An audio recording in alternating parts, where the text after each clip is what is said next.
Hello again and welcome to the Warhammer 40k Imperial Guard Tactics video. Now before we get into today's video, I would like to say a big thank you for Dominic Southerns for sending in some really cool pictures of a battle between Imperial Guard, Admech and Ironhands versus the foul Xenos Tau. Have to say, this looks like a really fun battle, and I'm always up for seeing this dirty Xenos Tau, my most hated enemy, being crushed by the glorious Imperial Guard. Game ended turn 3 apparently, due to the fact that the Imperium was able to bring to bear some serious firepower. Had to say the models look really cool, and the looks like it was a really good battle. So thank you for sending these pictures in, Dominic. If anyone else has got any cool pictures that they'd like me to use in my videos, please post them on my Facebook page. There will be a link down in the description below. Now without further ado, let's get into today's video, which is going to be a quick tip Tactica video on veteran squads. Specifically, we're going to be talking about, we're going to be talking about assault veterans. You see, veteran squads at the moment appear to be out of favour with many Imperial Guard commanders, and I really don't understand why. Because a veteran is only 1 point more than a regular guardsman, yet you get that all-important ballistic skill 3+. I mean, what is one of the biggest things that guards suffers with? -1 to hit, well, minus to hit modifiers, with the most typical one being -1 to hit. So, you know, any way that we can cram ballistic skill 3+ into our army is something that you want to be doing. But I don't ever see veterans being taken in any sort of competitive guard list, which I think is a shame. Now, I've spoken many times on how I like to use my veterans in my pure infantry army as essentially just slightly better infantry squads.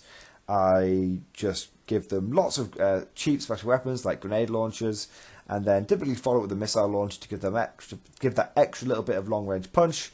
And there you go. If they die, they die. If they kill stuff, they kill stuff. Like it's a nice, cheap, slightly upgunned infantry squad. However, there are a few things that veterans can do, which not a lot of people know. And one of the things that is actually really key that you want to be doing with your veterans is using them as assault infantry. Now, I touched upon this in one of my previous videos. You see, because of the amount of special weapons that a veteran squad can cram into their squad, they do make ideal objective clearers. Because let's be honest, guys, unless you're able to bring them in sufficient quantities, or with Astropath ignoring cover support, lasguns are going to struggle to clear a well dug in enemy. It's just, sadly, that is the case. And so typically the bulk of the heavy lifting falls to the special and heavy weapons of the Imperial Guard. But if you're just using regular infantry squads, then obviously you're only able to take one special and one heavy weapon per squad. And that means in order to bring sufficient quantities of concentrated firepower, you have to really overwhelm an objective with quite a lot of infantry squads. Now, if you're a foot guard player, that's not too bad. You send 60 infantry an objective. Some of them, eventually you'll clear it. But not every guard player out there is a foot guard player, something I obviously have to remind myself of, as I am typically a foot guard commander. And one of the tried and tested through edition after edition is mechanized veterans, or mech vets for short. Typically coming in 2 flavours, plasma vets and melter vets. Now, in 8th edition, I would go for plasma vets now. Traditionally, it's always been kind of 50-50 whether you want melter vets or plasma vets. But now I would say plasma veterans are the way to go. So a good assault force that you can rely upon to take an objective pretty consistently from an opposing enemy who's taken it with some relatively normal forces, maybe a couple of light vehicles, maybe some infantry, be that regular infantry or marine equivalent infantry, or even Terminators, equivalent. The point is that the force that we're about to describe now will be able to get enough guns into place to reliably clear an enemy's either flank or backfield objective, which is definitely what you want to be doing. So the key about mechanised veterans is obviously you want them to be in a transport. You can't be foot slogging it across the board. Now, in order for the veterans to get to their intended target, you almost have to, before we even get to that, you've got to make sure you've got a sufficiently big distraction that will draw the enemy's firepower away. Now, that could be something as obvious and as over the top as a super heavy, absolute fire magnet super heavy. So your opponent is obviously going to target a super heavy over a chimera or two. But even things like a couple of Lehman Russes or artillery, especially a tank commander with the relic battle cannon hammer sunderers will tend to draw a lot of firepower. If you're Cadian, then you know that people are going to be trying to take Pask out as soon as possible. So the point is make sure that this isn't your only source of big guns, because if it is, the enemy will very quickly identify it, remove it, and the whole concept is lost. So make sure you've got that big bit of firepower, that big distraction that your opponent's going to have to deal with. It may even be a simple case of a Valkyrie flying over the head, a Bulgrin Star. They fit into any army these days. Bulgrin Stars are fantastic. Or even just 3, 4, 5 squads of disposable infantry, which you just charge up into your opponent's face. That can often serve as a distraction. Just move and advance, then move and advance. There's options out there, but the point is make sure that you're bringing a little distraction, because while it sounds crazy, you kind of want to be sneaking these chimeras up. As hard as it is to sneak a mechanized vehicle up, you want something that's going to draw the firepower away from them, one way or another. Now, what you want is, I typically go for chimeras. Now you can take Tauroxes, but I personally would recommend chimeras for 2 reasons. I mean, yes, the Taurox does have a 2 inches extra movement, but I would recommend the Chimera simply because it's tougher. It's toughness 7, and that does make a difference. Toughness 7 is toughness 6 does make a difference, but more importantly, it has a transport capacity of 12. The Taurox only has a transport capacity of 10, which means you can't take any supporting characters along with you in the back of a Taurox, whereas you definitely can in a Chimera, and you're going to be wanting an officer and an astropath to be coming along with you, at least. So let's say you can do this with just two chimeras with veterans, but which is less intimidating to your opponent, and therefore may sneak under the radar. But I would typically recommend taking 3. Because your opponent will probably take 1 chimera out of action, and you'll only have 2 squads to clear that objective. Okay, now you want your chimeras typically to be, you want at least 1 heavy flamer on there. Okay, 1 heavy flamer at least. You could take 2 heavy flamers, totally acknowledge that you could do that, but it starts getting pricey then. It does start getting pricey then. I would actually, I would think about taking a heavy flamer and then offsetting the cost of the heavy flamer with a multi-laser. Or go for that heavy bolter because it's got the -1 AP, which makes it good for digging enemies out of cover. Now bear in mind that if you, considering your chimeras are likely to they're going to be getting you, they're going to be moving forward. Consider, it's definitely not an auto include, but consider the Storm Bolter as a little bit extra punch. But the first turn, typically what you're going to do is advancing these guys forward, and then popping smoke, which again makes it much less attractive for your opponent to try and take these guys out of the fight, because they're -1 to hit. Now, you want to be typically sending this down a flank. Sending it down the centre, this force down centre, will generally result in it drawing a lot of firepower. Sending it down a flank will mean it will tend to get to its objective in good order. Now, inside these chimeras, you want 3 veteran squads. one in each Chimera. Each veteran squad you're going to want to really tool up, to be honest. You want to be taking advantage of that ballistic skill 3+. Now, I would recommend taking 3 plasma guns on each veteran. Okay, no doubt about it. The point is, guys, is you want to be getting into rapid fire range. And 6 overcharged plasma shots will do some damage. I would definitely take, because these guys have got to clear the objective. The thing is, if these guys don't clear the objective, the return fire from the enemy, they only get 1 chance. So the return fire of the enemy is going to sweep them away because they've only got a 5+8, they've only got +3. And so it's almost like you can't invest too many points. I mean, you can always take it a little bit too far, but the point is that you want to be spending the money on these guys to make sure that they have the tools they need to achieve their objective by clearing the enemy off a vital part of the map. So, plasma pistol, no doubt. Now, what's really interesting, and a lot of people miss this. So this is the main sort of hidden gem of veterans, and something that a lot of people are not aware of, is that in addition to taking 3 special weapons, veterans may take a heavy flamer as well. That means your veterans can take 4 special weapons. Not many people know that.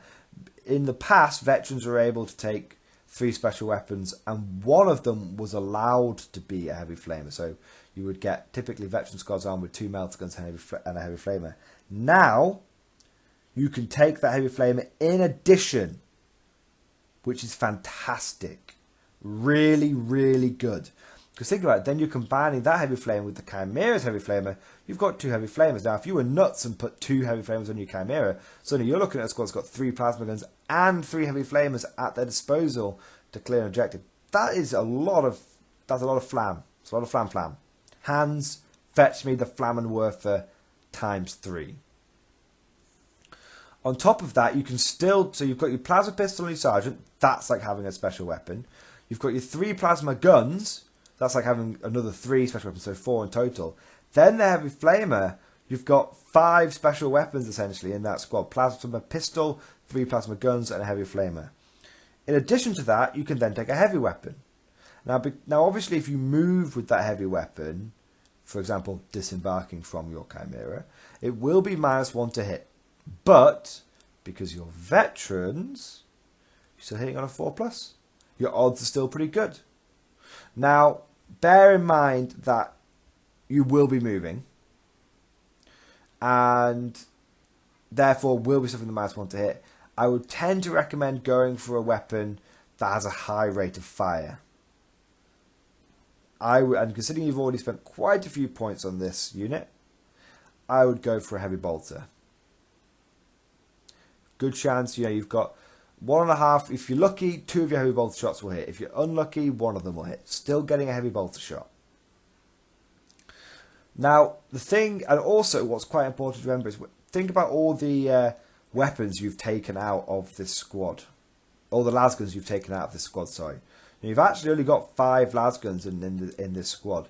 So what the heavy bolt, which means you're a little low on anti-infantry capability. I mean, plasma guns are anti-everything, of course. But if you want the first rank fire, second rank fire on this squad, you're not going to get a lot of shots out of it. So as a result, what the heavy bolter does is it gives you a little bit of heavy weapons, which gives you that little bit more anti-infantry firepower, but also a good argument for the heavy weapon. Now, I know a lot of people will be saying, why would you take a heavy weapon on a squad that's going to be mobile and assaulting? Well, it does give you that extra bit of firepower. That does, like we said, these guys have got to clear that objective. They've got one job. They've got to achieve it. But secondly, let's say by some fortuitous miracle or situation, you clear the objective, but because the game you've got these other units your opponent has to deal with, like Liam Russes and whatnot, your veterans may find themselves in the lucky position where they don't just get swept away in the counter-attack. You may find that your veterans have to secure that position. Now, you don't want them to move away from it because they're holding that objective, especially in a Maelstrom game. That objective may come up, or even if it might be the later turns of the game. It might be turn 3, turn 4, and you really don't want to be moving off that objective. You want to dig in and secure it. What that heavy bolter allows you to do is it allows you to still contribute to the fight, over a longer distance than 24 inches, as well as provide, again, more firepower to help you dig into that objective you've just cleared and taken. It means you get to stay in the fight and contribute to the overall battle for more and more turns.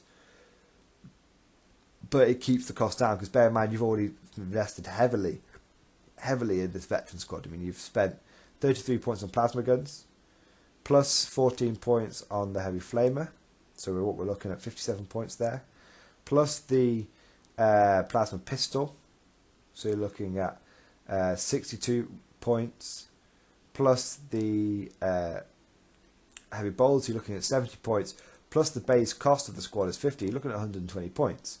So you have definitely, you've already spent a lot of money. But you could argue to take a las cannon, but that would, again, you're getting to a very, very expensive unit then. And the las cannon has less chance of hitting when it pops out the vehicle. So you take all that together, you put it with the Chimera. You take a couple of those squads. Now, if you take 3, you're looking at like 600 points. That's a really, that's a significant investment of points. So, like I said, it's got to have good offensive capability. I would personally look at that and be thinking to myself, maybe, 2 is probably what you can get away with. 2 is definitely the minimum.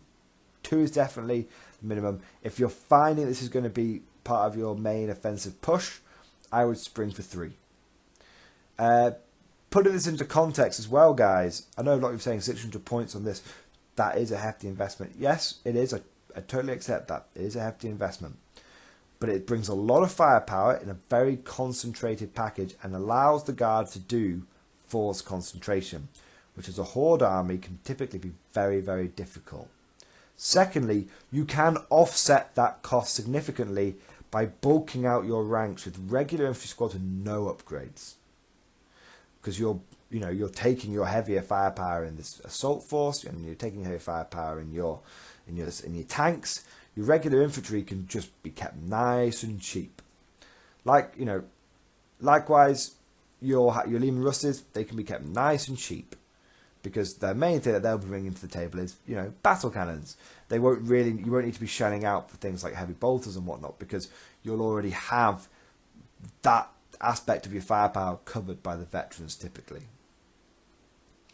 But you can outfit your army however you want. But all I'm saying is taking a couple of veterans squads in chimeras, pop an officer and an astropath in there. You want the astropath pretty much purely for the astral divination ability, which means anyone within 18 inches doesn't get cover from any friendly units within 6 inches of the astropath. So you definitely you want that ability, and you want the officer obviously, because then you can issue 2 orders for take aim for all that plasma. And again, the rerolling ones helps offset the movement disadvantage with the heavy weapon in the squad. So there you go, guys. Assault veterans. They are good, they are powerful, but they are scalpel. You have to use them correctly. You can't be throwing them down the middle of the board, guys. You can't be doing it. I definitely, whilst talking through this on the video, I definitely think 2 is probably the way to go. I know I initially said 3. Upon reflection, I'm probably thinking 2, because you can sneak 2 chimeras down a flank relatively easily. I'm not just making that up. I'm speaking from experience as an Armageddon Steel Legion player. I've got a full mechanized force, and I often have my tanks and my sentinels as a fire base, and a couple of chimeras in the centre. But typically, I send 2 chimeras down one flank, 2 chimeras down the flank. I've done videos in the past on lone wolf squads, guys. Check them out. This is an extension of that. If you want to take a couple of lone wolf chimeras, send them down a flank, I think you'll find it is effective, and it's a classic, tried and tested technique, guys. It's a semi-competitive option. A lot of you were saying, is it just good for friendly games? Is it good for competitive games? It's a strong choice, guys. Is it the most effective points thing you can do? Probably not. But if you want to do that, go and collect Space Marines. Go collect the new Space Marines. It is, however, guys, very powerful. It is a scalpel though, and it's a tool that you have to get a lot of practice with to really get the feel for how you use them. First time I used mech vets and mechanized infantry in general, I can tell you I made a lot of mistakes, but I'm pretty good hand with my mechanized infantry now, and these lone wolf tactics definitely a key to securing victory with a mechanized force or any force that's hoping to make use of chimeras. Hope you guys have enjoyed this video. Leave lots of comments below. Let me know what you think of this tactic, and of course, I'll see you guys next time.